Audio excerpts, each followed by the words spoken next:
Welcome to Landline. We're doing it. We are doing it. Episode 7. It's Valentine's Day. We're not doing Valentine's. We're doing 80s blockbuster movies. We're also trying a new whole technological situation. And I'm just looking in the monitor and realizing that I'm in reverse, which is weirding me out. Okay. Guys, we are building the plane as we're taking off, and this is all very disorienting. Let me make sure the phone is on. We can take calls. Okay, great. So let me pull up my notes for this episode. Yeah, okay, Landline. This is the show where we have real conversations. You can call in, talk. If you don't call in, I just talk. So, full disclosure, I had like a little bit of a meltdown this past week because last week's episode was on pickup artistry. Because quick recap, turns out that like mostly dudes watch this. And so I started basically chasing likes online and being like, oh, hey, what's the manosphere want to listen to? And stumbled on pickup artist techniques. That was a major bummer because I found out not only is that entire area like sort of a buzzkill, but also that I do those techniques all the time in the name of marketing or networking. So it just kind of made me realize that I'm completely empty inside and I need to start my life over. So this week, we're talking about 80s blockbusters. And this might seem like a complete non sequitur, and truthfully, it was until I started really diving into it and realized there's actually something perfect about examining 1980s blockbuster or even just the 1980s movies in general if you are in search of authenticity. Like, so I initially picked this because I was just going to make fun of these movies, right? Like, I saw 48 Hours for the first time and something called The Mean Season, which is breathtakingly strange. So I was just going to talk about, like, oh, 80s are weird. You could pretty much do anything in that. They'd show you boobs for no reason. They got, like, kind of weird how you could just drop the N word. And so I was going to say all this stuff about, like, 80s movies are weird. But then I started looking like what are the popular 80s movies? Because I should also say I missed a lot of 80s movies, pretty much all of them, because growing up we were a big movie family, but we weren't allowed to watch any contemporary films. I already feel like starting this show over. Okay. We weren't allowed to watch like a lot of stuff in the theaters because my parents, whatever, that's just how it was in the Headland household. So we watched, like every black and white film and musical that the library had, we checked out. But anything that was released from like 75 to 95, pretty much we didn't see until way later. So I've been catching up a lot as an adult on basically everything that all of my peers saw. And it's weird. I need to like stop for a second because I'm feeling really out of sorts. Oh my gosh. Okay. Look, guys, everything's fine. It's just been a really, really, really weird, exhausting week. I don't think I care that it's Valentine's Day. I've eaten this entire tub of chocolate. I woke up to, I need to sit at the same spot with the microphone. I can't do that, sorry. But like, hair's weird. Ugh, I touch my hair too much on screen. I've been told that. Okay, hopefully no one's watching this because I just need a second to like collect myself. Okay, Secret of Nim. Saw that when I was a kid. Scared the bejesus out of me. Earlier this week, I posted online asking if anyone remembered a weird animated movie where there were rats, maybe dancing with ribbons and getting injected with needles. Immediately, my mom responded, Secret of Nim. What in the hell was that movie? Second of all, I start to look it up and I come across this entire slew of terrifying animated movies in the 80s, like Land Before Time. Fuck that movie. That movie was way too emotional for anyone with my emotional constitution. I remember once my ex-husband and I were hanging out with my big sister Leslie. She said something about smelling him, and he said, "You smell me?" The way, like, I don't know, whatever like Reaper Cheap is, or whatever the like little dumb small like booger thing is that says it. And my big sister's face was like Archurian candidate freak out. She was like, what is that? What the hell is that? And I was like, Leslie, it's from Land Before Time. Like tears are coming down her face because it was so like deep in our memory bank of traumatizing experience. Another movie that now I'm starting to remember, this is why my parents didn't have us watch movies that were contemporary ones in the 80s because we were way too sensitive as kids. My grandmother I don't remember what the situation was, but I have a very distinct memory of being in her DC townhouse with my big sister. Leslie did not want to watch ET, but Mormor did want us to watch ET. Mormor was the kind of grandmother she's not really a negotiator. It's like you either do what she wants you to do or no one's going to sleep that night. And Leslie is also not a great negotiator. So when the two of them were put together, it was pretty intense. I just have this like film strip square memory of more and more sitting with Leslie's head. Like Leslie's sitting on Mormore's lap and she has Leslie's head between her hands like a vice, making Leslie look at the movie, watch the movie E.T., and Leslie's screaming with her head between her hands, screaming, no! And Mormore's just making her watch it and saying, you will watch it, just watch it. I don't know what I was doing on the side. Like, I don't know, just growing fat rolls or something. But like this was my exposure to 80s movies before I don't know. Like I turned 30 and decided, oh, maybe I'll start watching some of these. Oh my God. I'm forgetting a call. Hold on. Call from. Hel- Hello, you've reached Landline. To accept, press 1. To send a voicemail, press 2. No! Why didn't it work? Wait, Victoria. Vicky, did it work? Hold on, let's see if this works. Why didn't that work? Hold on, we're gonna try an outgoing call, guys. Hello? Victoria. Hello? Vicky, it's Inga. I cannot hear anything if there's somebody talking. Shit. Hold on. Okay. Why can't anyone hear me? All right. Well, guys, looks like we're having a technical difficulty again. Stop swearing, Inga. Your mom's going to get upset. Hold on. We're going to try this. Yo, Vicky! Excellent. You've reached Landline. How are you? Oh my God. I'm having so many technical difficulties today. Sorry. I like picked up like three times. No, I'm sure it was me. Like, I can't. Yeah. So I had like a minor meltdown about social media. And so kind of like didn't do anything this week. But the topic, they said better be recording or I'm going to like beat the crap out of someone. I'm having technical stuff. Like, I can't. So the topic this week is 80s movies. And I was like, so like the episode started with me kind of freaking out. And then I took a very long silent pause, which is really good at radio and television, I've heard, is to just have no sound. But then I started to get my groove back. And hold on, it just occurred to me, okay, I think maybe I can hold the mic like this. Seriously, I'm so dumb when it comes to this. Vicky, it's so stupid. I mean, I think it's a show. Like, I think if I pull up YouTube, it should be live streaming right now. So, yeah, because all the two people are watching it. I was looking at footage of David Lynch and I was like, man, that's awesome. Like, yeah, I got him eventually, but that bro like lived forever. Yeah, he died from emphysema. I mean, he's a brilliant guy. Yeah, but he like lived a really long time. He lived a really long time. Yeah, but he would have been just as cool. If not cooler, I would argue, without the smoking. All right, America, believe it or not, this is not like a paid PSA. Vicky really believes it, and I probably shouldn't have been on the pro-smoking platform last week. I'm really attached about this because I literally tried to quit smoking, I don't know, maybe 7 zillion times. I finally did it. Good for you. It was so hard to do, though, you know? It's yeah. Just don't start. And you don't smoke anymore, don't smoke. Don't do it. Don't do it. I think I started smoking with you, actually. I know. I got through all my my high school times not smoking. I started smoking with you. That's not your fault. I'm not blaming you. I mean, it for sure was. Like, I entered, because I was trying to be cool. I was hanging out. And you know what? To be fair, I made a lot of friends smoking, like going out, especially when they stopped letting you smoke inside, which happened when we were in our 20s, which, makes us old. Yep. But, yep. Once you had to go outside, like I met so many people that way. Yeah. Where I'd go outside and say, hey, can I have a light, All that kind of ties in last week, too, with your pickup thing. Man. Yeah.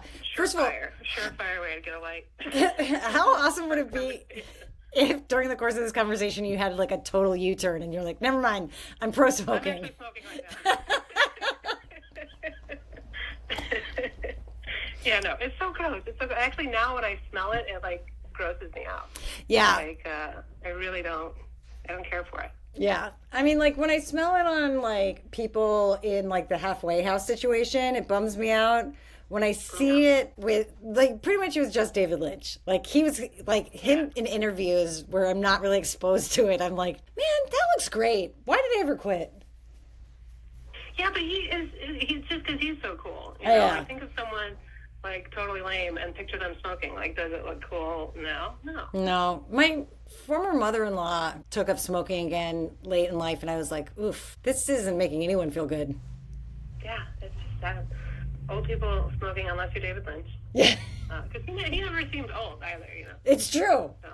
Yeah, he grew into that nice. So I have this interesting, so I kind of freaked out because I was doing all of this like algorithmic stuff with, trying to do this show and promote stuff and post stuff. And all it took was like one of the clips getting like a few thousand views, and I just flipped out, right? Like I can't handle it. Yeah. Because That's a lot.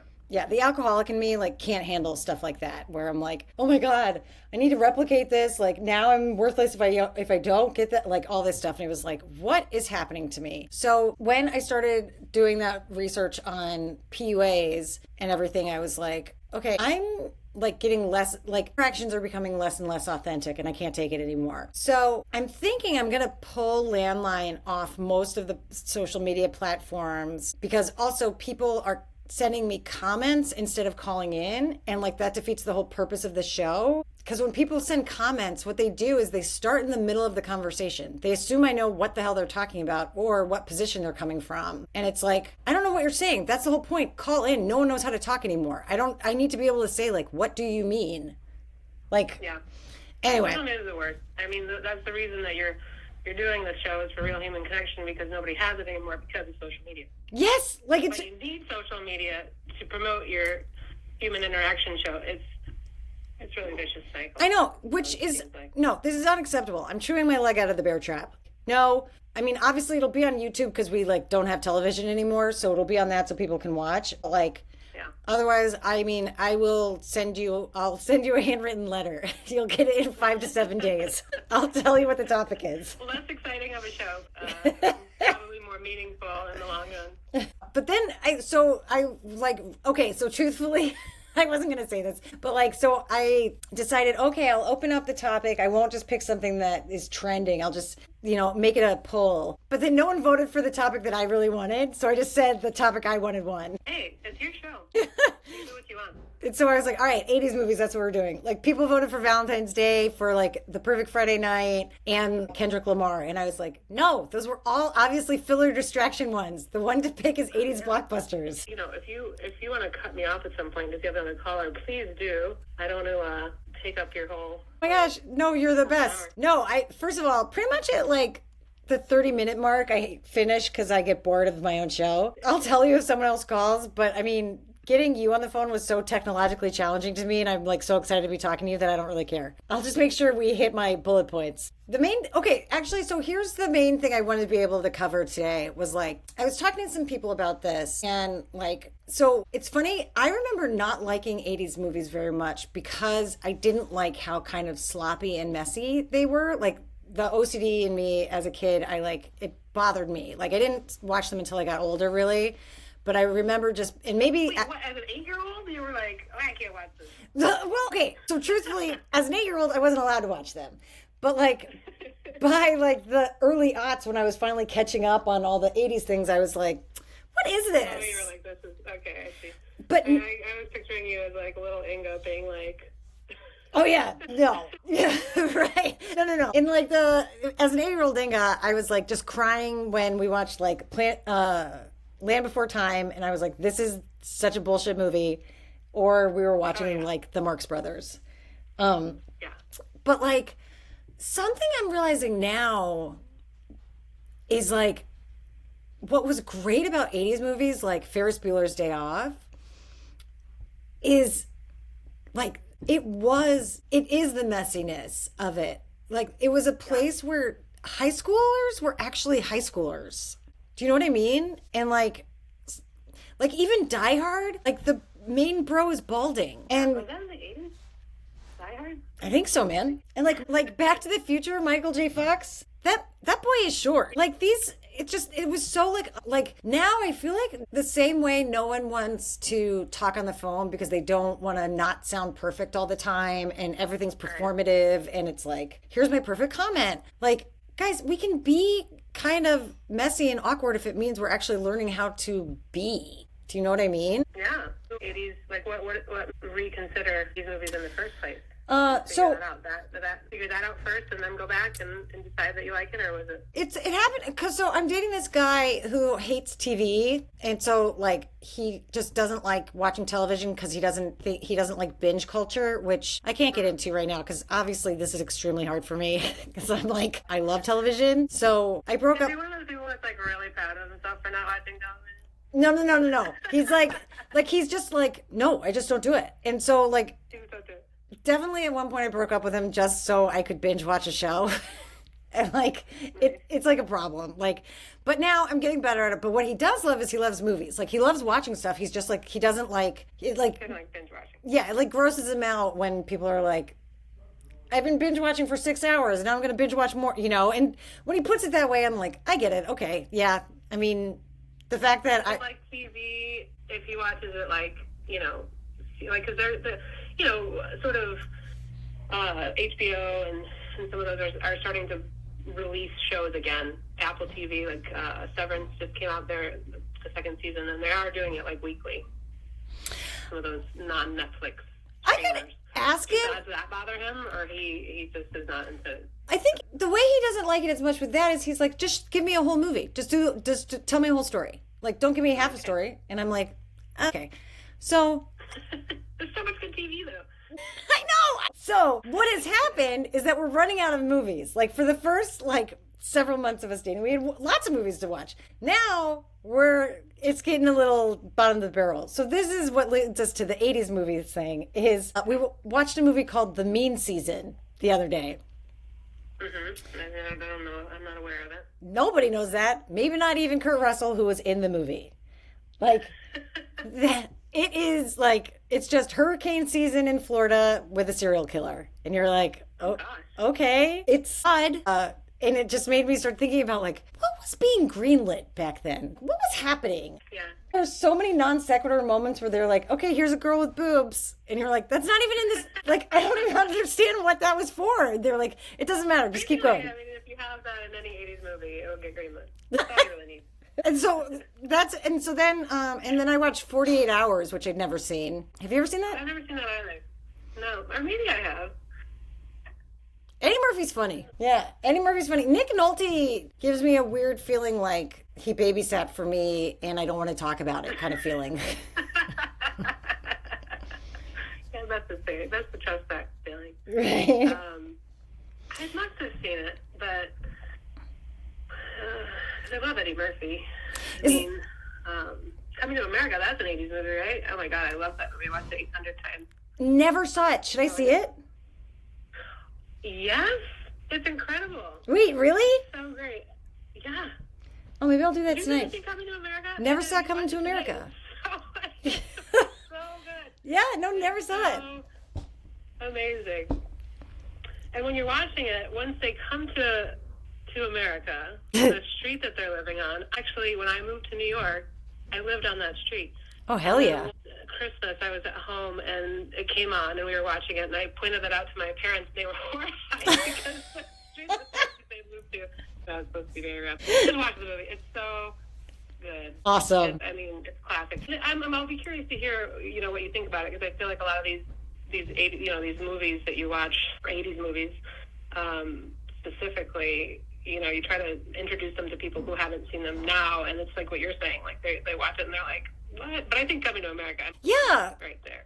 No, in all seriousness, as much as I was like, harumph about dating someone who didn't like, who isn't a fan of watching television, it is interesting because it's making me dive back into this whole era, basically this time capsule, I would never in a million years watch Coming to America if it was having such a dearth of material. But where I'm like, all right, you know what? I'll do it. And honestly, it's going to make me a better person. But like, instead of just like rewatching Friends again, do you know what I mean?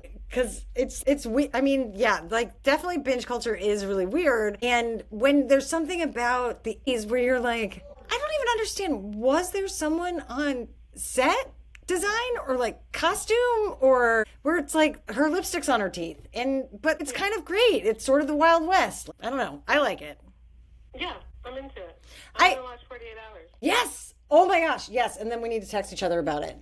Yeah.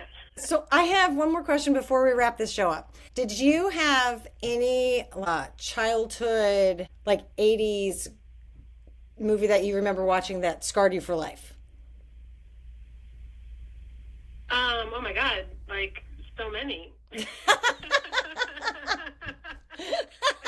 most of them. Yeah. Wait, which one? Dark Crystal, Return to Oz. Oh. Like all those. Like, Never saw those. Oh my gosh, they're so dramatic. Oh my God. This is incredible. For the Return to child, Oz. like, I mean, they're intense. Labyrinth. I Labyrinth. feel like I loved, but I was also like totally freaked out. I mean, Yeah, still never seen that.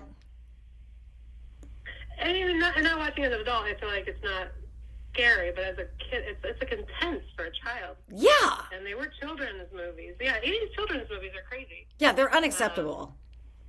No, they're fantastic. Like, they just don't do that now. Like, kids these days are too soft. Like, show them this stuff.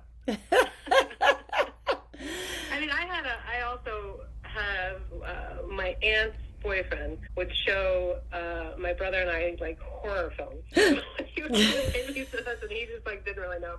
He was like, "Here, just watch this." And so I think I saw Child's Play when I was way too young. What? And I never could have dolls after that. What's it called? Child's Play. You know? Oh, Child's Play. Yeah, never saw that. Oh my God. Isn't that like a Chucky thing? 88. Yeah, it's Chucky. Ugh. It's a children's film. No, it just has a doll. But I could never have dolls. I never had dolls. In fact, I think I was staying at your house once in Connecticut, and you had some dolls in the room that I was staying in. I had to turn them around because I was so scared. And this was in college, right after college. Oh my God, I know the dolls you're talking about. Yeah, they were in the guest cottage. Yep, I know exactly what you're talking about. Oh, fantastic. Yes. All right. Well, thank you for calling in. I love you so much. Of course, I love you too, and I'm so proud of you. I love the show. I keep listening. I think it's awesome that you're doing it. Thanks, darling. And I'm really happy that you survived the LA fires. Yes, thank you. What a crazy thing. We'll talk about that another time. Okay. Come visit me in Nashville. What's that? Come visit me in Nashville. I know. I want to, for sure. I will soon. Perfect. I love you so love you. much. Mwah, bye. All right, everyone. So that's it. Hopefully any of that got picked up by the mic and the camera. Yeah. Actually, today was great because I got to talk to one of my best friends. Thanks for listening. Have a wonderful weekend and happy Valentine's Day to anyone who feels like doing that. Call in anytime, 615-212-5437. Leave a message. Call during the show, 3 p.m. Fridays. Next week, we are doing it live from the Public Access Studio with co-host Claire. It's going to be awesome. I'll probably post somewhere what the prompt will be, or just it'll be driven by you guys because it doesn't really matter. This is hardly a manned ship. All right. Thank you very much for listening and watching. Have a good night. Bye.